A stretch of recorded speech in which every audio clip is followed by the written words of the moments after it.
mapapaisip ka talaga sa aming natuklasan. Sa gitna ng malawak na karagatan, may isang kakaibang istruktura na agad na nakakaagaw ng pansin. Isang rebulto ni Mama Mary na tila nakasakay sa isang barko. Pero ang tanong, bakit kailangang ilagay ang ganitong rebulto sa gitna ng karagatan? Ano ang nais ipahiwatig ng istrukturang ito? Isa lamang ba itong simbolo ng pananampalataya o may mas malalim itong kwento na hindi alam ng karamihan? May kaugnayan kaya ito sa isang makasaysayang pangyayari na naganap sa lugar na ito o sadyang itinayo ito bilang simbolo ng proteksyon at pag-asa para sa mga taong nakatira sa mga isla at pamayanang nakapaligid dito? At kung talagang may dahilan kung bakit dito mismo ito itinayo, ano kaya ang totoong kwento sa likod nito? Ano kaya ang lihim ng isang simpleng istruktura na matagal nang naghihintay na matuklasan?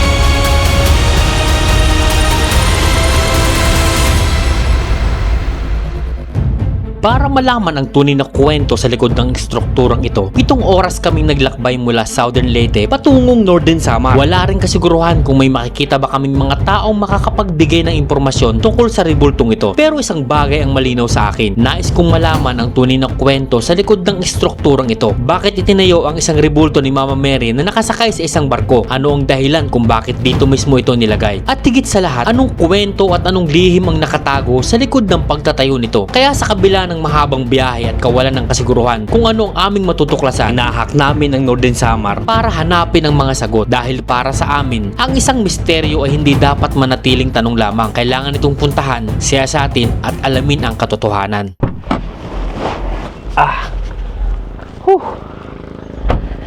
Sa mga apo nyo, sa wakas ay narating din natin itong bayan ng Lavisares. Pagkatapos ng ilang oras na biyahe mula sa Agas-Agas Bridge ay dumiretso tayo pabalik dito sa Northern Samar, dito sa bayan ng Lavisares, kung saan nandito itong isang mahiwagang statwa ni Mama Mary na nasa gitna ng karagatan. So dito pa lang mga apo nyo, mapapansin na natin, nakikita ko na, tanaw na ng aking mata yung rebulto ni Mama Mary na nasa may parang hugis barko. So ngayon, wala tayong idea kung paano tayo makakapunta doon sa lugar na yon. Magtatanong-tanong tayo dito sa public market kung saan dito tayo tumigil at tatanungin natin kung paano nga ba tayo makakarating doon. Aalamin natin kung bakit nga ba sila nagtayo ng ganyang rebulto ni Mama Mary dyan sa gitna ng karagatan. So tara, samahan nyo ako sa journey natin na to. Wala na kaming sinayang na oras at agad kami nagpunta sa public market para makapagtanong kung sino ang makakatulong sa amin para marating ang rebulto. At di kalayuan ay natanaw agad namin ang mga bangkero na nakatambay sa kanilang bangka. Kaya agad namin silang pinuntahan para makapagtanong. Tatanong lang po sana kami, saan po kaya kami pwede makarenta ng bangka papunta dun sa rebulto ni Mama Mary na yun? May bangka ka, kuya? Meron na doon. Tama lang ang kalaki. Eto, kuya, ano pangalan mo? Sadam.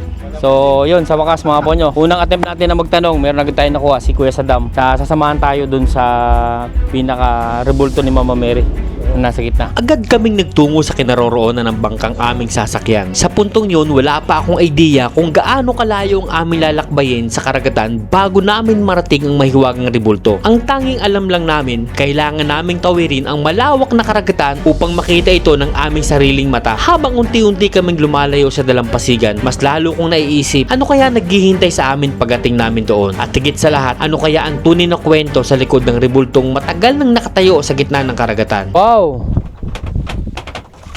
Ganda naman. Malalim din pala. Uy, sayad na kuya. Okay na dito, pwede na. Bato.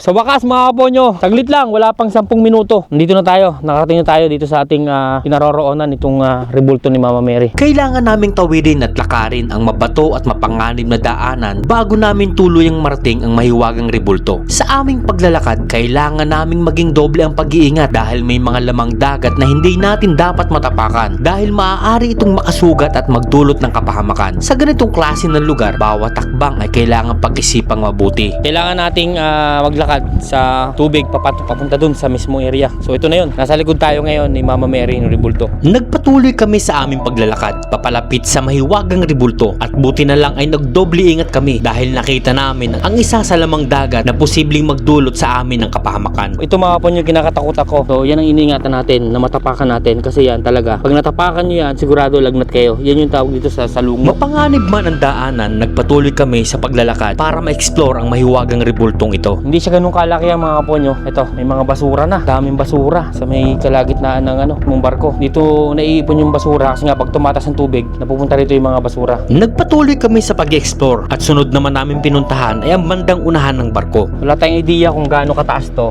kung ano yung pinaka-exercise nitong Rebulto ni Mama Mary. Ayan, ito mga po nyo. So hawak-hawak ni Mama Mary si Jesus Christ, hinihila mula sa baba. Parang nakatingin sa atin si Mama Mary, oh, pababa. Laki. At ang kagandahan dito nga, hugis barko siya talaga. So kitang-kita ng ating mga mangingisda. At sa taas ni Mama Mary, may mapapansin tayo na isang ilaw. Palatandaan sa mga bangkero na mababang parte na ito ng karagatan. So isa itong senyalis na iwasan itong lugar na to para hindi madaanan ng ating mga bangkero. Sa aking pagpunta sa gilid ng Rebulto ay natuklasan ko ang isang impormasyon na may nakalagay na pangalang Antonio Benson de los Reyes at may mga numero na 0527 hanggang 061407. Ang nagustuhan ko sa Rebulto na ito mga kaponyo, hugis barko siya at mapapalingon talaga yung marami at mapapaisip kung ano nga ba ang purpose nitong Rebulto ni Mama Mary. At may kasama na si Jesus Christ dito na hinihila niya pataas. So para maging ligtas yung mga bangkero sa paglalakbay nila sa karagatan. At syempre, ito nga, si Mama Mary nakikita nila. Sinyalis na talagang iniingatan nila yung mga bangkero dito karagatan. Itong palibot nitong Rebulto na to. At ang napansin ko pa, ang maganda sa pwesto ng lugar ng Rebulto na to, kung mapapansin nyo, nasa unahan siya, paikot.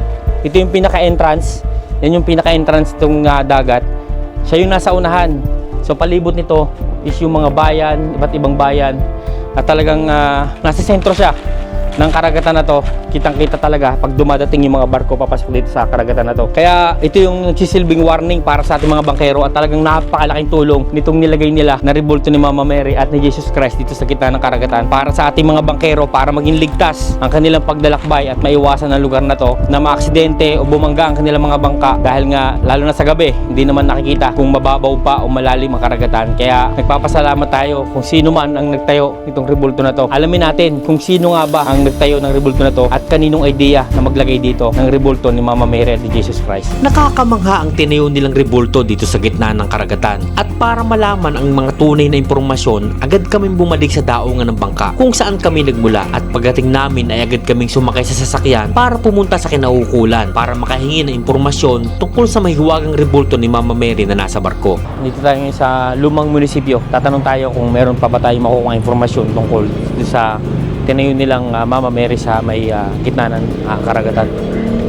Agad kaming pumasok sa loob ng munisipyo para malaman kung kanino kami pwedeng humingi ng impormasyon. Ma'am, good morning po. Saan po kaya kami pwedeng lumapit para humingi po ng information about po dun sa nakatayo pong Mama Mary dun sa may gitna ng dagat? Yung pong Mama Mary na nakatayo po dun. Saan po kami pwedeng humingi ng information po tungkol po dun? Sa una ay wala kaming nakuwang sagot pero kalaunan ay tinuro kami sa mayor's office. Sa mayor's office, sir. Mayor's office po. Sa kabila po.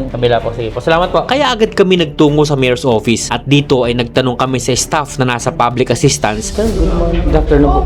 Saan po kaya kami pwedeng humingi ng information tungkol po dun sa nakatayo po dun na Rebulto po ni Mama Mary?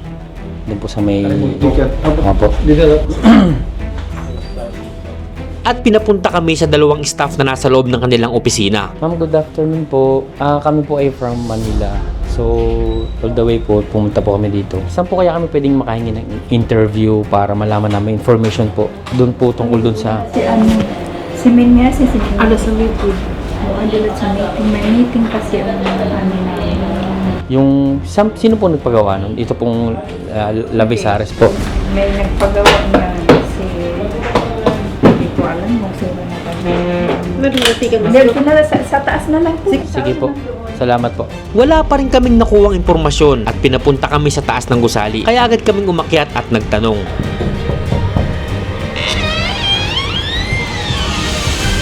Morning po. Good afternoon pala, sorry po. Ma'am, kami po ay all the way po from Manila. Saan po kaya kami pwedeng humingi ng information about po dun sa pagtatayo po nyo? Sa tourism atin, sama na ito. Ay, kaya rin sila sa ano, sandali lang po. Sige po. Sa aming patuloy na pagtatanong ay may nakausap kami at nakapagbigay ng ilang impormasyon. Yun nga lang, hindi siya humarap sa camera at nagpa-interview dahil sa kasalukuyan ay may mahalaga silang pagpupulong na ginagawa. So mga ponyo, nagpunta na tayo dito sa munisipyo ng Lavisares at yun nga, sa Mampalad wala tayong na-interview ng mga staff kasi nga busy sila right now, meron silang meeting.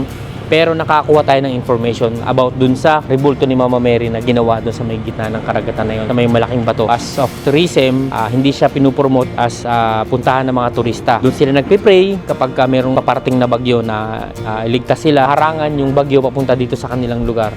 So yun yung galing sa tourism. Iniingatan nila, nililinis nila, hindi siya pinagawa ng city, siya ay privately built ng isang kilalang tao dito sa lugar nila, hindi ko na ma-mention at pinagawa yon para talaga dito sa kanilang bayan na Lavisares. Wala tayong interview right now pero still nakakuha tayo ng information galing sa tourism. So muli, maraming salamat sa pagsama sa akin sa pagtuklas ng mga panibagong mga lugar at panibagong mga landmark na halos karamihan wala pang information. So thank you very much at kita-kits tayo ulit sa panibagong video. Ako si Pon TV, gawin natin posible ang imposible.